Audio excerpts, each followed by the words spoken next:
Pour Schneider Electric, il est naturel de s'engager dans le mécénat de compétences parce que nous avons une conception extrêmement ouverte de la société, de notre société, de ce qu'est Schneider Electric. C'est-à-dire que nous, on a une mission de contribuer, d'être véritablement un leader du management de l'énergie. Donc là, c'est la mission de l'entreprise, mais on se voit comme une société ouverte, c'est-à-dire aujourd'hui ce qu'on appelle l'hybridation, c'est de se dire que la société économique doit aussi être en contact et parler et s'engager avec la société civile. Ça fait partie véritablement de ce qu'est l'histoire de Schneider au cours des 30 dernières années. Donc pour nous, il était et il est toujours fondamental d'avoir des collaborateurs qui sont en capacité de se projeter en dehors de l'entreprise pour apporter ce qu'ils sont en tant que collaborateurs de Schneider Electric, mais aussi pour apporter et exporter un certain nombre de savoir-faire qu'ils ont acquis au sein de Schneider Electric. Donc ces passerelles-là, pour nous, elles sont tout à fait naturelles, elles sont même plus discutées dans l'entreprise. Ça fait véritablement partie des raisons pour lesquelles finalement on va rejoindre Schneider et aussi les raisons pour lesquelles on reste chez Schneider.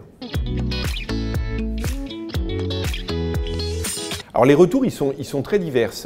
Ils sont très divers parce que je crois que les raisons pour lesquelles un collaborateur ou une collaboratrice s'engage dans une démarche de mécénat des compétences sont très diverses. Chacun a des motivations qui sont très diverses. Donc finalement, quand les collaborateurs ou les collaboratrices retournent dans l'emploi chez Schneider, les retours sont très différents. Donc des personnes ont pu acquérir des compétences, on va dire dures, comme la gestion de projets, avoir acquis des compétences métiers qu'ils n'avaient pas forcément quand ils étaient en fonction.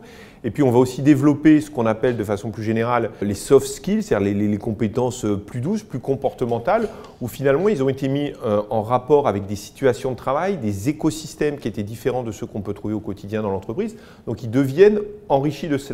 Ce qu'on a constaté aussi, c'est qu'on développe aussi de l'estime de soi. C'est quelque chose qui est important, ça contribue au bien-être des collaborateurs dans l'entreprise.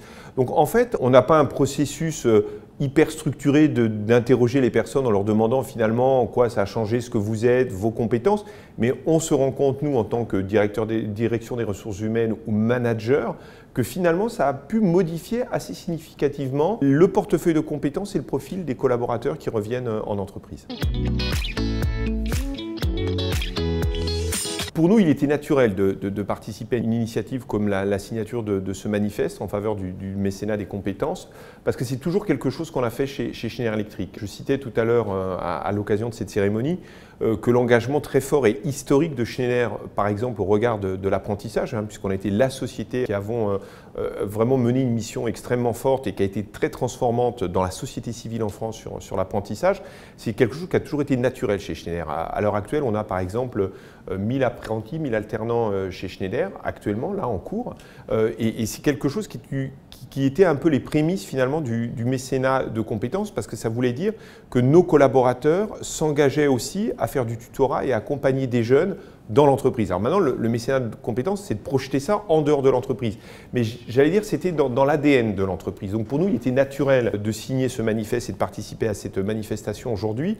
Et je crois que de façon plus importante, il est clé que des grandes entreprises, pas seulement des grandes entreprises, mais nous faisons partie des grandes entreprises françaises. Il me paraissait fondamental que des grandes entreprises françaises montrent aussi la voie à d'autres dans ce domaine-là et soient en capacité de faire des retours et des partages d'expériences. Je ne crois pas qu'on progressera dans le domaine du mécénat de compétences à travers des lois, des règlements. C'est quelque chose qui doit venir du terrain.